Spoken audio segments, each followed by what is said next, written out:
Hi friends, ನಾನಿವತ್ತು ಕುಂಬಳಕಾಯಿ ಹುಳಿ ಮಾಡೋಣ ಅಂತ ಒಂದು ಕುಂಬಳಕಾಯಿ ತೊಗೊಂಡು ಅದರಲ್ಲಿ ಅರ್ಧ ಪೀಸ್ ಈ ಥರ ಕಟ್ ಮಾಡ್ಕೊಂಡಿದ್ದೀನಿ. ಇದನ್ನು ಈ ಥರ ಹೋಳುಗಳನ್ನಾಗಿ ಮಾಡ್ಕೊಂಡಿದ್ದೀನಿ.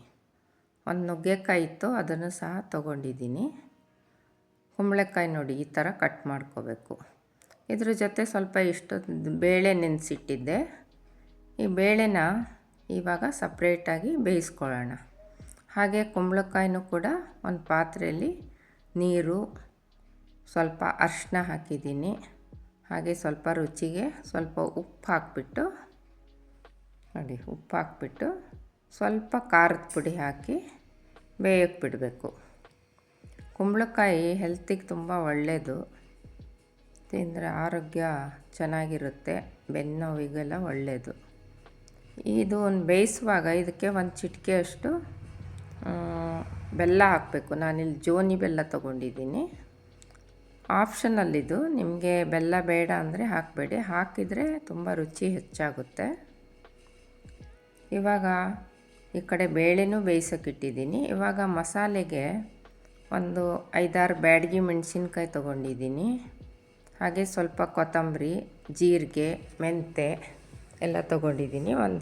ಒಂದೆಷ್ಟು ಕರಿಬೇವು ಕೂಡ ಹಾಕ್ಕೊಂಡಿದ್ದೀನಿ. ಇದನ್ನು ಇವಾಗ ನಾವು ರುಬ್ಕೊಂಬರೋಣ ಬನ್ನಿ.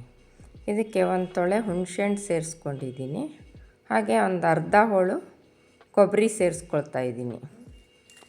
ಇದನ್ನೆಲ್ಲ ಸೇರಿಬಿಟ್ಟು ಸಣ್ಣಕ್ಕೆ ರುಬ್ಕೊಂಬರೋಣ. ಇವಾಗ ನೋಡಿ, ಮಸಾಲೆ ಈಗ ಸ್ವಲ್ಪ ನೀರು ಹಾಕ್ಬಿಟ್ಟು ಈ ಥರ ರುಬ್ಕೋಬೇಕು. ಇದನ್ನು ರುಬ್ಬಾದಮೇಲೆ ನಾವು ಬೇಳೆ ಈ ಥರ ಸಪ್ರೇಟಾಗಿ ಬೇಯಿಸೋಕ್ಕಿಟ್ಟಿದ್ವಲ್ಲ, ಅದನ್ನೆಲ್ಲ ಈ ಕಡೆ ಕುಂಬಳಕಾಯಿ ಸಹ ಬೆಂದಿದೆ, ಅದಕ್ಕೆಲ್ಲ ಬೇಳೆನ ಸೇರಿಸ್ಕೋಬೇಕು. ಈ ಥರ ಎಲ್ಲ ಬೇಳೆನ ಸೇರಿಸ್ಕೋಬೇಕು.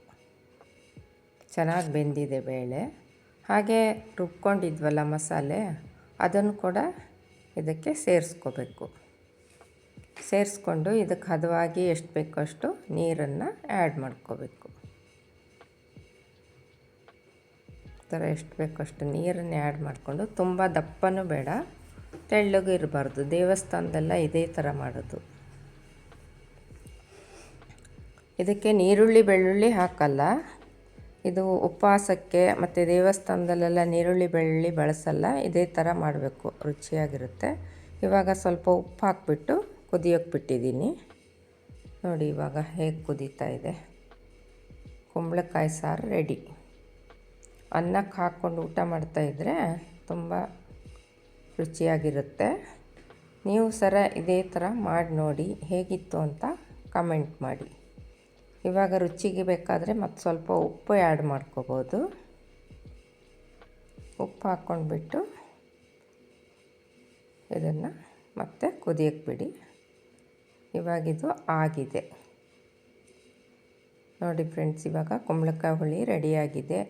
ನೀವು ಮಾಡಿ ಹೇಗಿತ್ತು ಅಂತ ಕಮೆಂಟ್ ಮಾಡಿ, ಲೈಕ್ ಮಾಡಿ, ಶೇರ್ ಮಾಡಿ ಫ್ರೆಂಡ್ಸ್. Thank you friends.